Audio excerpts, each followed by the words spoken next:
Chloe to the cloud. Okay. Good morning. This is Rise and Climb with Anna. This is take 2 or 4, whatever you want to count it as. But I have a very special guest, Tamara. Good morning. And my kids are outside, so we really hope that, they don't interrupt us. But if they do, that's life. But I am so excited for you to hear Tamara's story, because when we talk about Rise and Climb and overcoming stories, of hardship where we need hope and healing, listening to other people who have gone through stuff helps me. So that's the whole point of this podcast, is to help others. So when I heard Tamara's story, she was one of my first interviewees. Then we had to redo it. But because her story was that impactful, I said, can I interview you? And she said, oh my gosh, I don't know. And, it was like, just share with me what you've shared. And so really excited for you to get to meet her. So Tamara, tell us a little bit about yourself, kind of where you're from, and then where does your story really begin, that moment of impact that kind of your life was forever changed and set a trajectory that, was a wild ride. So. And it's an honor to be here. This is not a natural platform for me, Anna. However, I feel that I've got such a fabulous story to share. That's why I'm here. I guess that's why I take on this kind of platform. Well, to kind of go back, is right before we talked, God kind of gave you a message to, like, you're here to share your story, right? And then I asked you, do you want to share something? Right? Yes, absolutely. So I have this fabulous sister. I've got multiple of them, but I do have one sister that has really been encouraging me to share my story, because it really is undesirable, but you get out of your journey. I guess my journey has been really undesirable, but I have chose to make it a positive thing and touch other people's lives with it. So that's why I choose to share it, Anna. Yeah. So because my sister was encouraging me to share, and then yes, you reached out shortly after she had said, when are you going to share your story? I thought, well, this is a perfect opportunity, and I wondered if maybe that was God making it happen, Oh, so I have no doubt. Yeah. So that's why I'm here. So tell us a little bit about your story. Why is it shareable? Okay. So I had, like I said, you guys, it's really undesirable, but wonderful things have come out of it, including cultivating a stronger relationship with God. Yes. I have had a fabulous relationship with God, just a wonderful upbringing, strong religious upbringing. And I'm so thankful for that, but kind of got into the career mode. And maybe was just so much of an independent thinker that I didn't bring God into my career. And that is one of the things that's kind of really sad about my journey, is that I had this really rewarding career, and that is something of the past. And I'm in the process of recrafting myself. And this time I'm doing it with God in mind first, that my new career is going to be God's will. And it gives me a great sense of peace. So I feel that I need to share that. Yeah. But what really changed, 4 years ago, we had, 26 years ago, I was diagnosed with a seizure disorder at the age 18. To find out 26 years later, it wasn't a seizure disorder. And because I was diagnosed with a seizure disorder and was taking all sorts of medications, there were, and I wasn't controlled on the medications, which affected my path, because I would have loved to have been in a military career. And because I had a seizure disorder, that wasn't something that was going to be realistic. As well as childbearing, that's something that's not realistic with the kind of medications that I was taking. So by taking the medications that didn't solve or control my disorder, led me down a different path. So then I did go down to this career path of owning my own assisted living portfolio. And at a really young age, it was very rewarding, because I embraced seniors. But that career ended as well. So,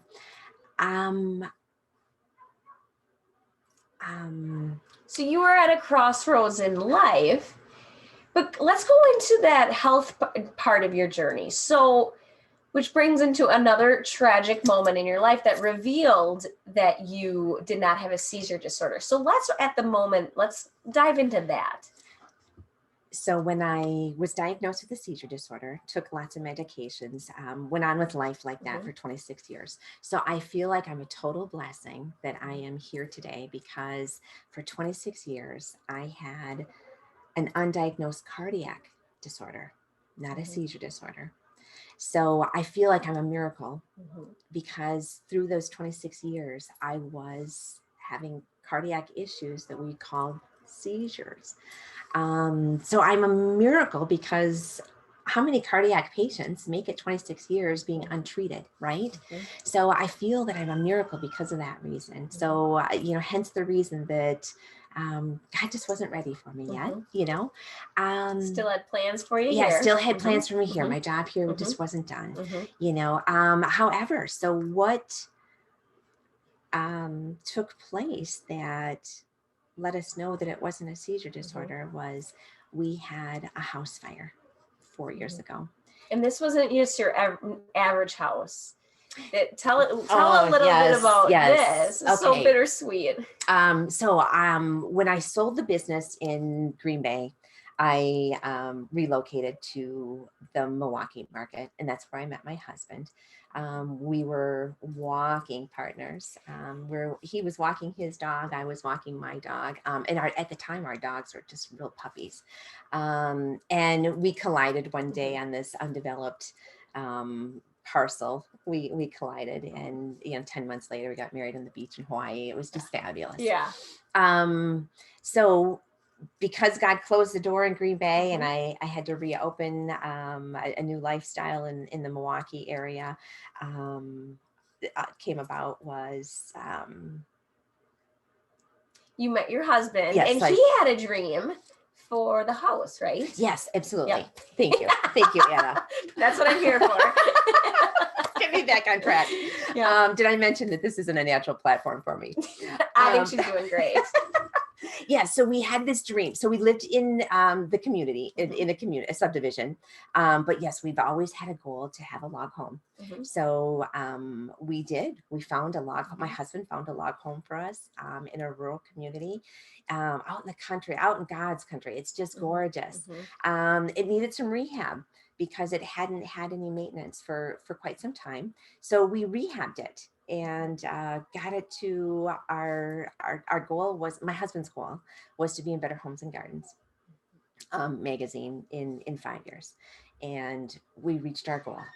So we were just submitting to Better Homes and Gardens for a photo shoot.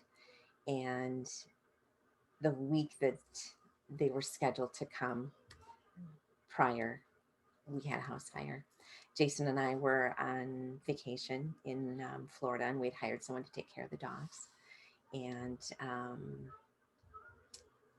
they just said, we're going to enjoy a fire in the fireplace. And not quite understanding how it works, the undesirable happened. So we came home to our dream home. It had been totally destroyed. So we learned, just learned so many undesirable things. And I look back now, and only the strength of God got us through all of those undesirable things. So we rebuilt our home on the same foundation. We didn't think that it was going to feel the same, because there's so much emotion involved. But it really, truly does feel like home. So we're blessed to have rebuilt and learned a lot. Like I said, we learned a lot of undesirable things, but, tools to put in our belt for the next challenge. What were some of those?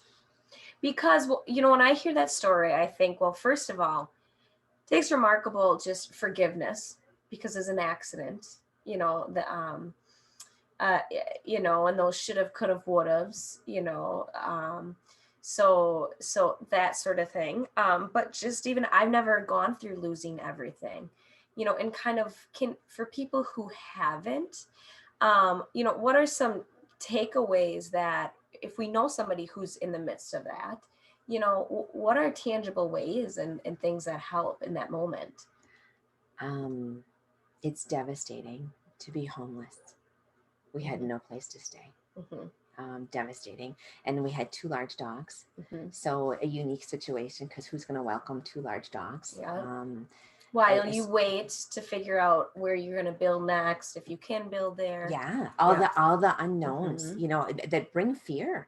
You know, when your you know, your home is, you know, your sanctuary is now gone. You know, what do you do? So I recall waking up. It was a 2-day burn, and we were up for both of those days. And when we finally rested and woke up the next morning, I remember my husband, and we woke up at my husband's parents' home.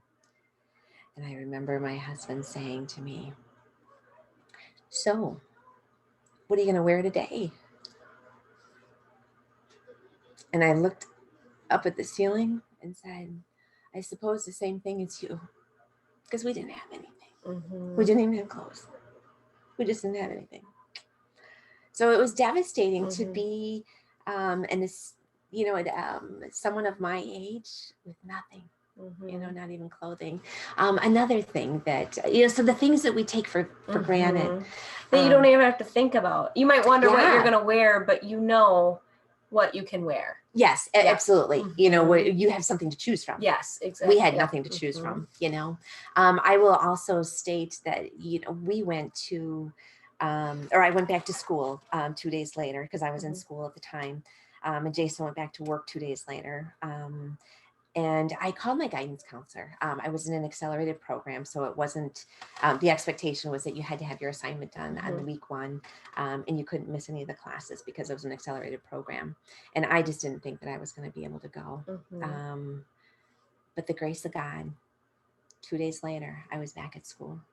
And it was fabulous, because the class that I was taking, I went to Concordia for my 2nd degree, and it was a religious class that I was taking. And that's exactly what I needed. You know, when you lose everything and you're starting all over, I needed that class. But how impactful it was when I went to class. I did not have my assignment done. I didn't have a purse. And I didn't even have a pen. But I was there.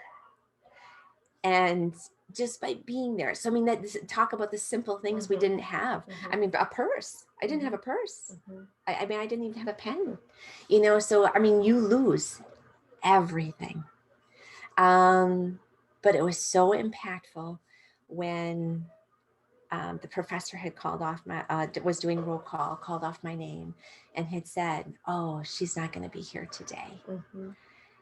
And when I raised my hand, he stopped. He could not believe that I was there. You know, I couldn't believe I was there. You know, did I learn anything? Probably not. But you were there. But I was there. And that was only God giving me strength, you know. So when you lose everything, Anna, right down to the pencil, you don't have strength. So it's someone bigger than better than all of us that gives us the strength to get through the struggle that we had for a whole year.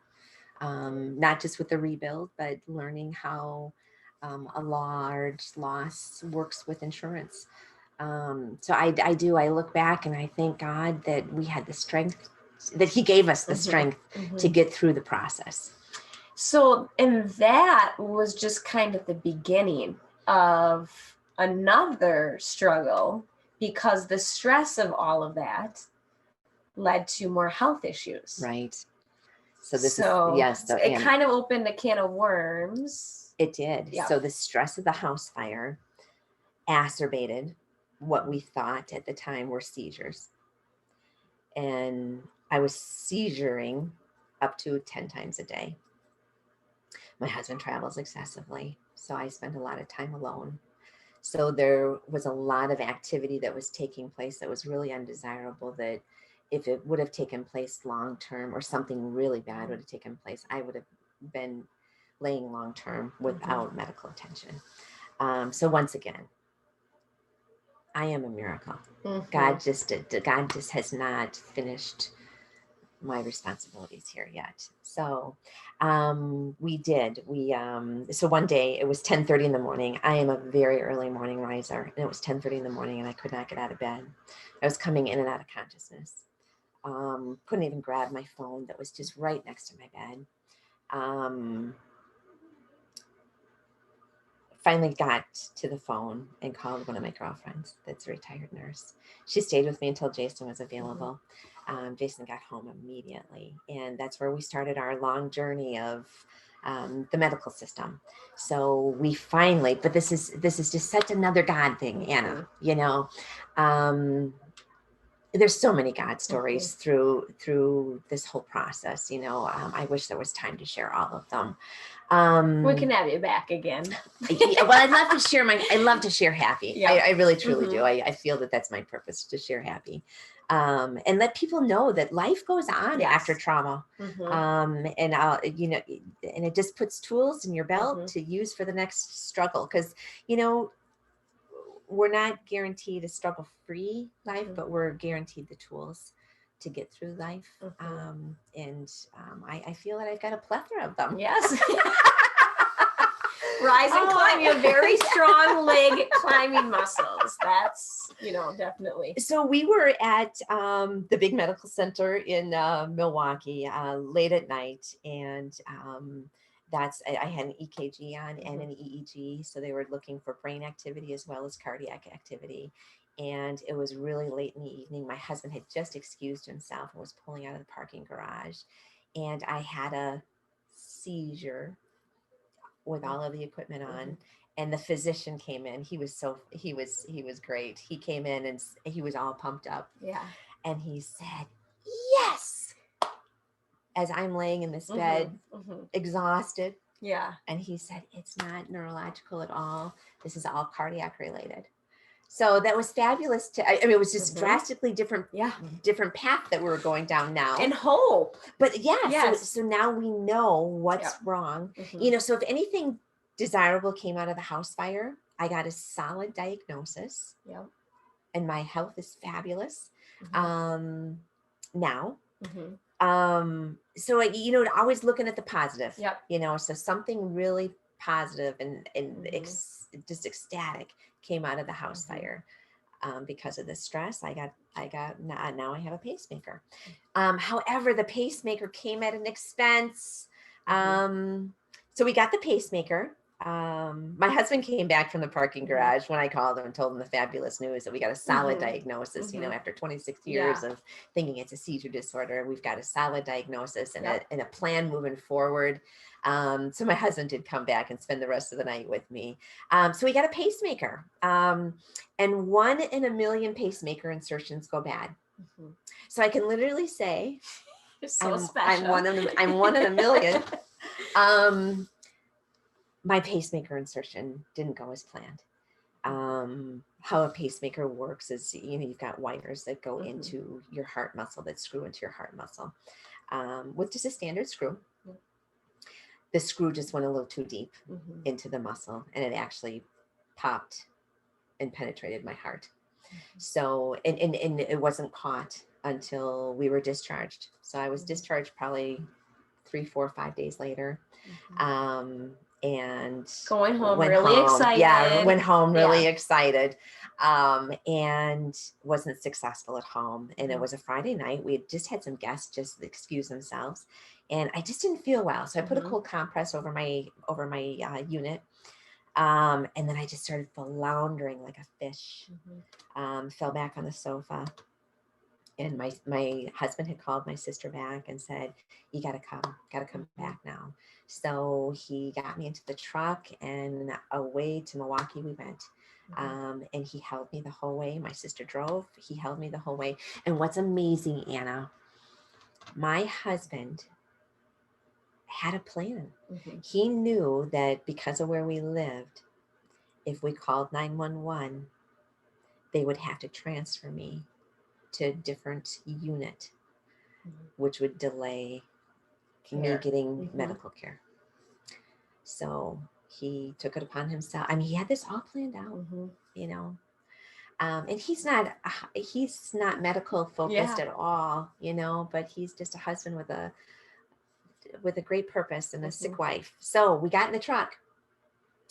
He held me the whole way there. Anybody that's in healthcare can just imagine what was taking place in the back of the truck while we were en route with such a situation happening. And we got there, and it was all trauma. It was all trauma. Mhm. And they had me in the trauma center, and they put a chest tube into my chest, Which which isn't normally which is, done. yeah, it's not typically done Yeah. unless there's an ultrasound is Yeah. done in advance, but there was just no time. And your husband, if I remember correctly, was able to communicate. Yes. Okay. So that's what's just another God thing. Okay. Yeah. So because my husband, and keep in mind, he's not medically inclined at all. So my husband works in nuclear facilities, and the clothing that they wear in the nuclear facilities is scrubs. So he is in scrubs because it's Friday night. They're comfy clothes, and that's what he's wearing at home. Yeah. Well, now we're not at home anymore in scrubs. We're now at a hospital in scrubs. He looks like a doctor. And he looks, yeah, he does. He looks like a healthcare provider, and he was extremely knowledgeable as to what took place the week before of the insertion of the pacemaker, because the electrical brain that's in a pacemaker is very similar to an electric system that he does for his career. Yeah. So he totally understood what was taking place and took in obviously what the physician was providing, the other education that the physician was providing. So he took it all in. So when we're now at the hospital trauma center, he was able, calm and collected, he was able to tell the trauma docs what had taken place and what was going on. So much that the trauma docs, the one doctor had said, "You saved me 15 minutes of reading a medical chart." Because really, there just wasn't even 15 minutes to read my medical chart. I mean, it was all life-saving measures.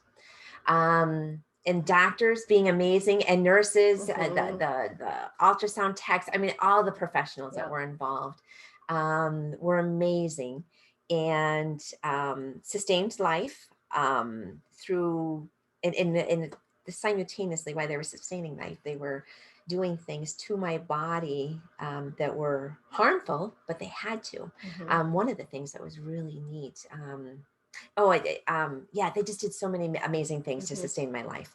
So, and I could see I was coming in and out of consciousness. And I could see that my husband was so distraught and needed me, but yet I didn't know why. I was so out to lunch. I had no idea what was going on. I didn't know that I was so sick until, I don't want to skip ahead, but there was somebody that provided some education, but didn't let me know how really sick I really was. So in the trauma center, they sustained, and I was, I mean, he said you were 15 minutes away. Yeah. Right? He said. So the doctor had stated 15 more minutes. So yes, you would save me 15 minutes of reading the medical chart. They sustained my life, got me to another location. And another physician that had no idea of the previous conversation had stated to my husband 15 minutes later, and she would have been a goner. So that 15 minutes that Jason saved the one doc from reading the medical chart, it was 15 minutes until and on top of everything else, your sister being able to drive you there, you getting right in the car, so every minute mattered. Every minute mattered. It was divine. Yeah, it was. It was. So they find out that they punctured, right? Yes. Okay, so then there's. So once they sustained life, yes, I was at the medical center for a month with a bleeding heart. So they extracted the blood from. So how it works, Anna? So your heart is a muscle, and it's in a sac. So your heart pumps in this sac. Well, my sac filled with fluid because my Mhm. heart was leaking. Mhm. The analogy that they used was this really, I can't say enough about the physicians that Mhm. cared for us. Mhm. But the analogy that he utilized was a tire with a nail in it. Mhm. So the tire is my heart, Yep. and the screw. And if you pull the nail out, so this is a slow Yeah. leak. Yep. So if you pull out the nail from the tire, now you've got a big leak. Mhm. So they were really concerned about getting that. How do they safely get the screw out of my Yep. heart? So what's just so amazing, the screw is still in my heart. God healed me Mhm. without even having to have surgery. So the initial plan was that we're going to have surgery, Mhm. remove the What did they screw. tell you your chance of survival was? Because they try to be very honest about And the Anna, risk. to be so honest, I was so out to lunch. I Yep. don't recall a lot of Okay. those details. And I'm pretty thankful that I don't Yep. recall a lot of those Mhm. details. So I think, once again, that's kind of God Yep. protecting. But obviously Jason was aware. Yeah, Jason was probably Yep. aware. But he had to trust the doctors if they thought Yes, what was more important. important. But that's scary for him. What's really awesome was that the one physician came in and said to Jason, "We're not doing surgery today." And Jason was devastated. Yeah. And the doctor said, "Something bigger and better than me is taking place right now, and we're going to leave her on bed rest." Something bigger and better. A physician said Yeah. that. Yeah. So Because you were all prepped. I mean, he was prepped. Yes. Maybe saying the last goodbye and just probably very emotional. Oh, absolutely. And it was. And my guess is people were praying. Oh, absolutely. It was keep me updated, and then got a miracle happened. Yeah, another miracle. But you're still sick. You're still weak. You still went through I another was. traumatic. Okay, so this is another fabulous woman, though, that was introduced into our world. So yes, I was very sick. Like I said, I was there for almost a month on bed rest. So what they did was they extracted the blood from my sac every 6 hours. It was excruciating. The pain was excruciating. Everyone in cardiac ICU knew that I was there because I just couldn't. I couldn't hide the pain. It was that bad. But Jason made a suggestion because Jason lost his mother at a young age. And she was really dependent on some medications for pain management. And they found a formula that really worked for her journey. So Jason had suggested that for my journey, and it really worked. Wow. So I was able to do the treatment. Yeah. Pain-free because they found a potion that worked. Yeah. So which was really another fabulous thing. Yeah. But this woman, she was from the ultrasound technician. I didn't know how sick I was, Anna, because I said, I was so out to lunch. Had no idea how sick I was. My husband was there every day. Stayed all day, all night. My sister brought him clean clothing. He showered there. He never left. But for meals. And he was gone downstairs in the cafeteria. And this woman comes to my door and says, "You look fabulous." And I looked the other direction thinking that she might be talking to somebody else. Yeah. Even though I know I'm the only one in my room. Yep. Because there was nothing there was nothing I felt was fabulous. I was in a hospital gown, body parts all hanging out. I wasn't clean. I had greasy hair. I was vented. I mean, had all these tubes and wires. Nothing felt fabulous. And she said to me, "I'm relieved to see that you're on my assignment sheet today, Tamira."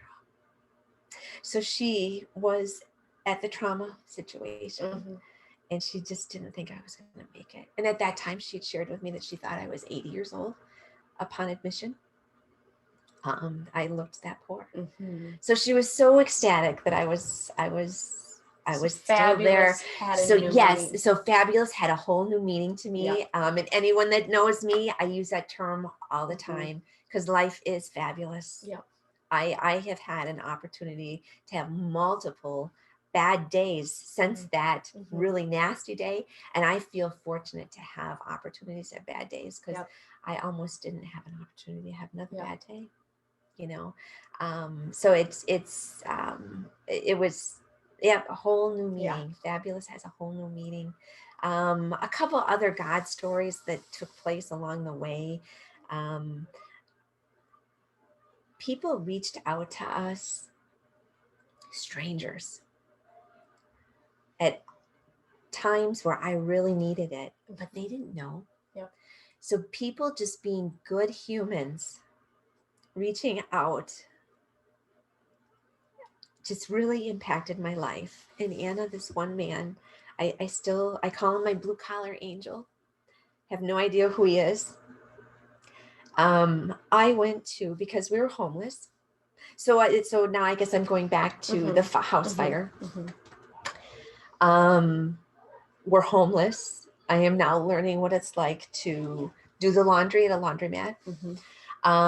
When I used to do laundry at the laundromat, it was when I was in college in Madison, and we called it suds and duds. Yep. So you did your laundry and had some drinks and made that task fun, right? Yeah. So it was really fun then. Now, fast forward, when your life is a little bit more established, going to the laundromat is not fun. And I went to the laundromat with a new laundry basket, because we'd lost everything in the house fire. And you could tell it was new because it had a sticker on it. And all the clothes within all had price tags on them. And they were the essentials. So they were undergarments. And I walked in, and the environment was dirty. There was language there that I don't typically surround myself with. There were screaming children. And I just stood there and took it all in. And keep in mind, I've got all this going on about the house fire yet. And the reason I'm there is because I'm homeless. And this man, my blue collar angel. So always be a good human, everybody. That's the moral to the story. Always be a good human, because you never know when someone needs you. So this man came up to me. He could tell I did not fit in.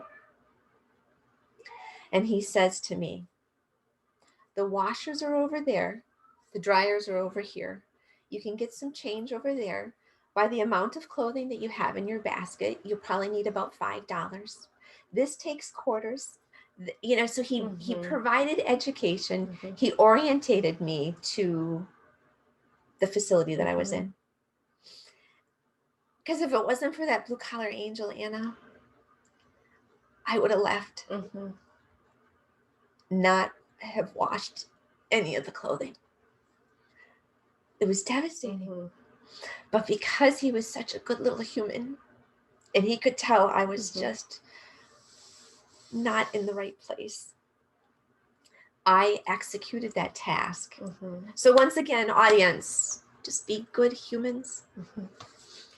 Well, and it's those little tasks. It's those little things, that feel like a mountain, and somebody would be like, oh, but I think whenever, whether it's my story or other people's stories, it's those little tasks, it's getting out of bed. It's the shower, it's the dishes. It's the laundry, and it's the haircut, I mean, it's the little stuff. It is. That can either make or break. It can be good opportunities to help overcome, but still an angel in those moments. Yeah. Okay, so I got to tell you about another angel that helped me through just a routine task, I guess. So why our home was being investigated and determining whether it was going to be a total remodel or a tear down, we chose to have a mobile trailer delivered to our property so we could stay on the property and have some normalcy. Well, going from our customized log home that was sizable to this tiny little trailer. And keep in mind, I've got two huge dogs, a Saint Bernard and a Labrador. So but that's what we chose, Yeah. was this trailer. Um, the year that we had the house fire, spring did not come. So it was really cold and still winter in April. So here we're in this trailer that was paper thin. Yeah. I'm going through LP like crazy. Yeah. It's dark. It's Yep. cold. Yep. So I am climbing up a trailer to take off the LP gas, to put them in the buggy, to transport them over to the car, to drive all the way to town to get more LP, and do all of that back in reverse to attach them. So just a task. And keep in mind, it's dark and it's cold. I'm alone. And I could have busted so many times just doing that task. But my girlfriends made it fun. And one day I came out to do my routine task, and my girlfriend put pink flamingos all around our camper, as if we were camping, like you do when you're camping, So because she was a good human, it made it more palatable. It really did. And you guys, we came home every day from work or school. There was a new care package from strangers. I still have this big, huge bag that was just full of dog treats, so somebody that obviously knows that our dogs are very important to us just filled it with a bunch of dog treats, So it's those people that got us through it, and they're strangers. Yeah. They just had a thought and they executed it. Yeah. There's so many opportunities for that, in 2020, 2021. So those are great. It's great to hear that on the receiving end. To you, it might just be a thing of dog treats, but to people, it's the world. Well, and Anna, to me, it was the world. And I got to tell you, the clothing that I received from one of my younger nieces, I still have today. Because when you have nothing, a pair of outdated jeans means so much to you. So I still have them. Even after 2020 COVID, I can still fit into them. Hey, that's a big win. So, but I mean, that's just an example of how I try to look at the positive. Yep. Always try to look at the positive. And I feel that it comes natural to me because you've had a lot of practice. God is good. Yeah. God is good. So we'd love to say that, okay, they figured out the pacemaker. It's great. You're, healed without having to take a risky surgery. But that wasn't the end of the health stuff. You no longer needed the seizure medicine. Praise God. Yes. But that's some heavy duty seizure medicine. So yeah, so Anna, what that brought us, once again, my healthcare team was so educated that we did not start reducing the anticonvulsants until everything was clear with the pacemaker. And so when it was time to start reducing my medications very slowly, I started to go through drug withdrawal. So prescription drug withdrawal is devastating. So I now have a whole new compassion for addicts that don't have my support system, that don't have my resources. I have a whole new compassion for them. So I went through drug withdrawal. The physician, it was really bad on a Saturday night. And the physician that was on call knew of my situation, knew of the house fire, knew of the cardiac situation, knew that I had just spent a month at the hospital. And he felt so bad for me. But he said, Tamara, you got to come back. What's going on here? You need inpatient rehab. And I thought, oh, I can't go back. I can't go back. the power of God, my husband and I got through the drug withdrawal ourselves. But it was horrible. The prescription drug withdrawal was horrible. Horrible. That's all I can say. It was just horrible. So as a therapist, I would go down to the ICU department, and I would say, hey, let's just try and sit at the edge of the bed today. I would say that to my patient, Anna. And they would say in return, oh, I just can't. I can't. And I just thought to myself, how can you not sit at the edge of the bed? So you talk about those simple tasks. Anna, I now get it. I couldn't do that simple task myself when I was in the hospital. I could not sit at the edge of the bed. So I have a whole new compassion for people that are going through drug withdrawal. I have a whole new compassion for people that have got such severe weakness that it just only makes me a better therapist.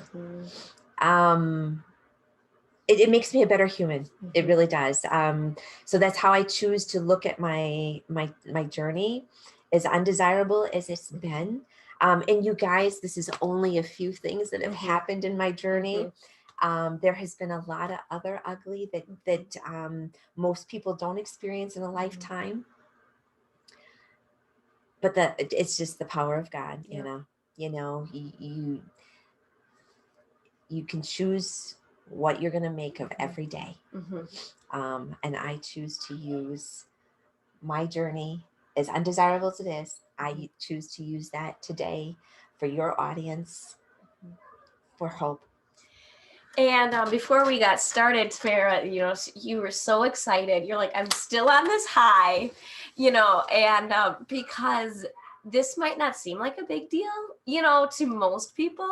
But I think if you're listening, if this is resonating in any way, it's probably because you've gone through undesirable things yourself, and you'll totally get this. But share what you were able to do that most people are like dread doing, but you found it the biggest honor. Yes, that's because of your story. I did, and I'm still kind of on a high. So last night I was able to donate blood for the first time.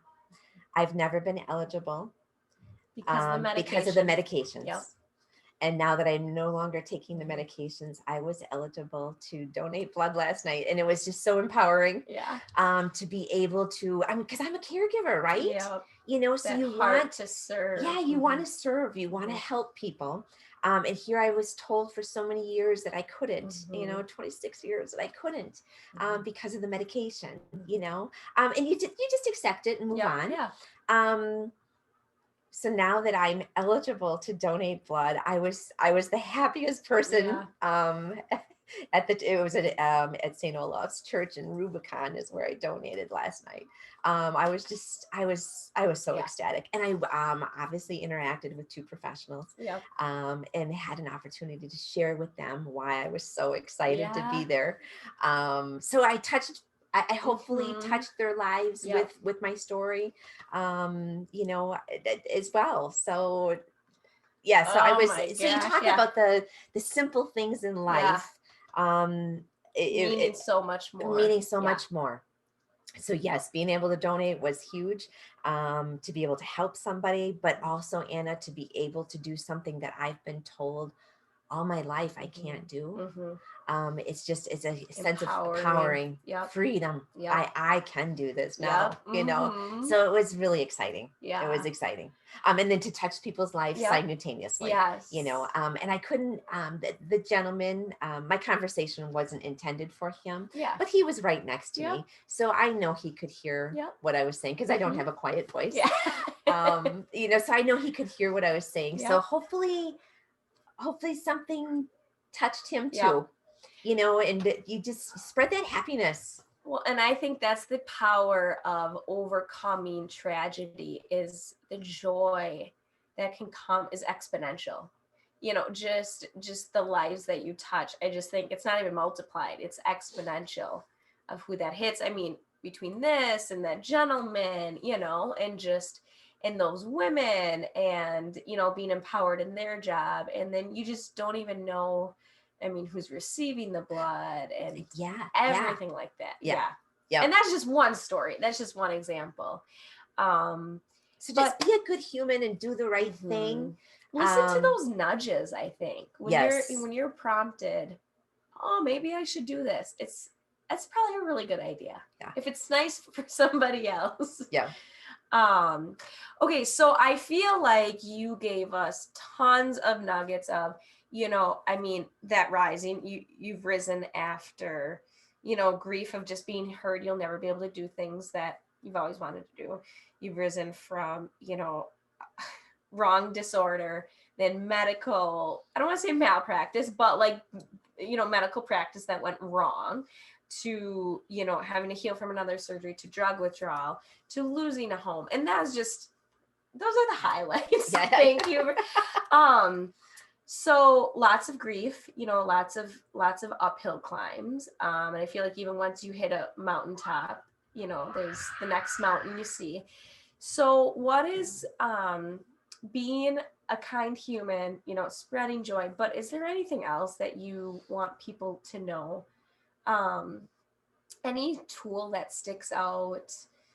I feel like I learned from you just choosing that joy, choosing to hope for, the positive outcome in it. I'm guessing that wasn't always easy. So in those moments where you're in the house fire, you don't see the benefits of the house fire yet, you're in that.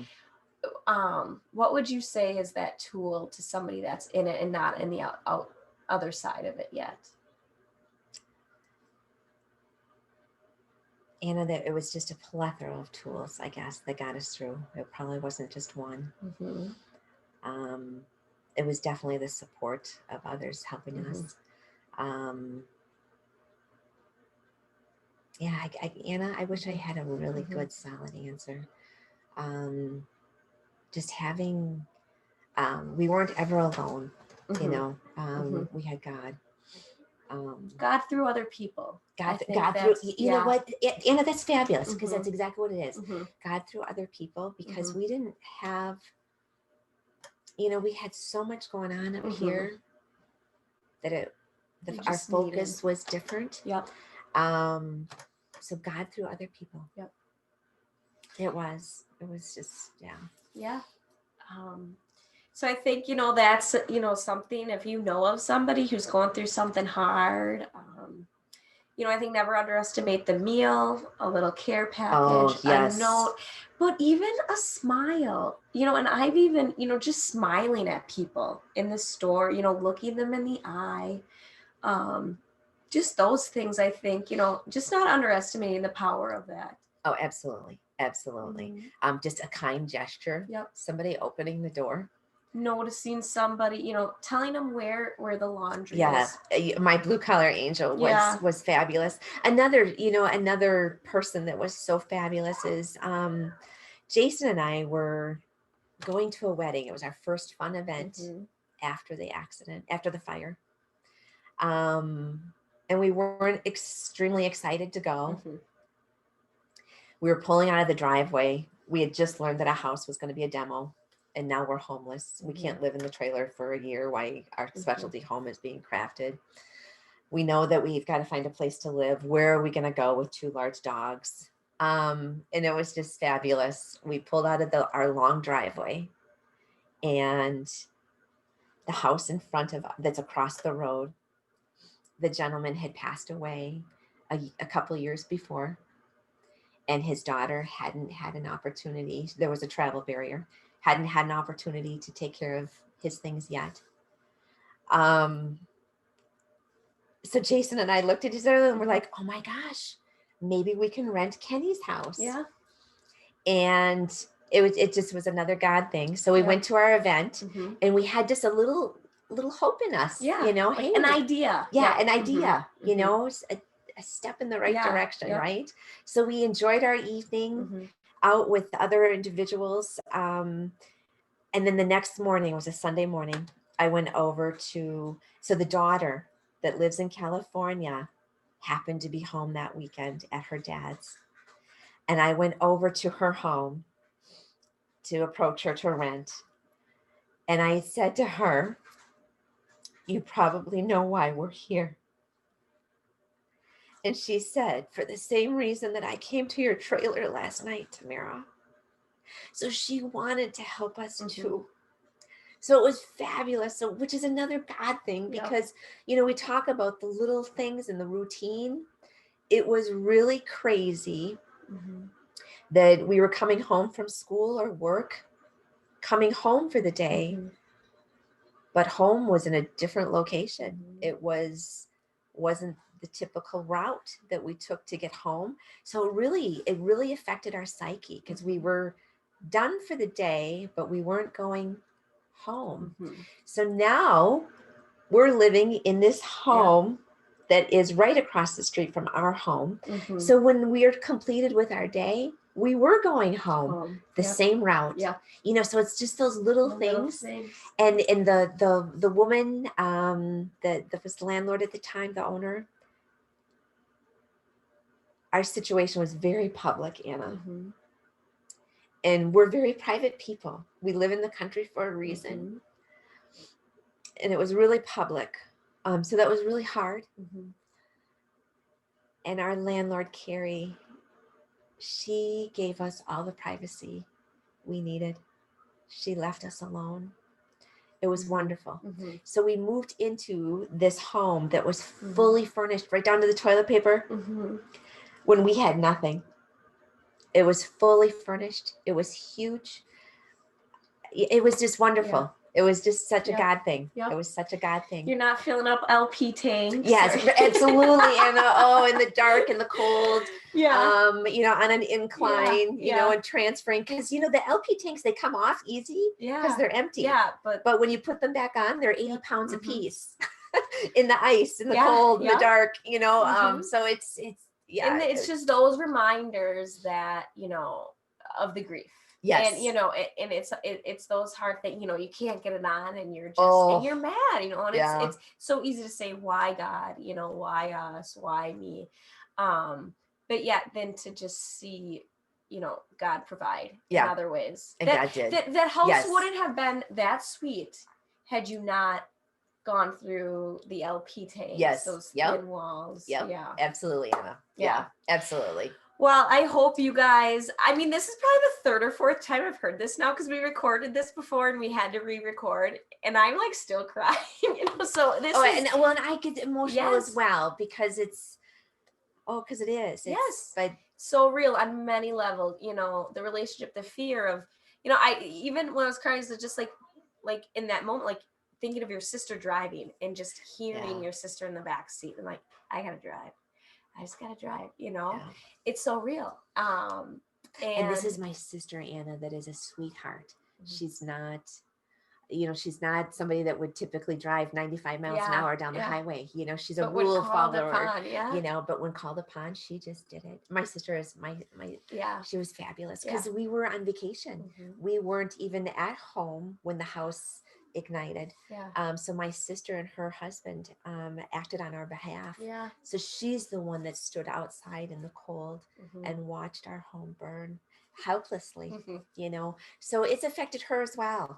And then I shared my story at a women's group at church, and little did I know, somebody that was attending was a friend of our neighbors, and she was very vocal, and she had said, "Oh my gosh, your neighbor's lives will never be the same either."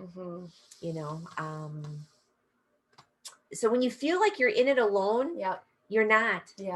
There's other people that are watching and seeing and going through it as well, just in a different way. So it's always my goal to be a role model. I hope I was that for a lot of contractors that we interacted with for that year while we were under construction. I'm sure you were. And, the beauty of God's grace is when we're not our best in those fine moments of life, on the humility of praying, that God's grace extends to them and they're able to love you through grace, because sometimes that's needed. So. Absolutely. There was plenty of that, Anna. All right. Yes. All right. Well, thank you so much for joining us with this episode of Rise and Climb through many, many rising and many, many climbing opportunities. So thank you so much for your time. Tamara. Yeah, Oh, thanks for yes. listening. Yeah. All right. Goodbye, everybody.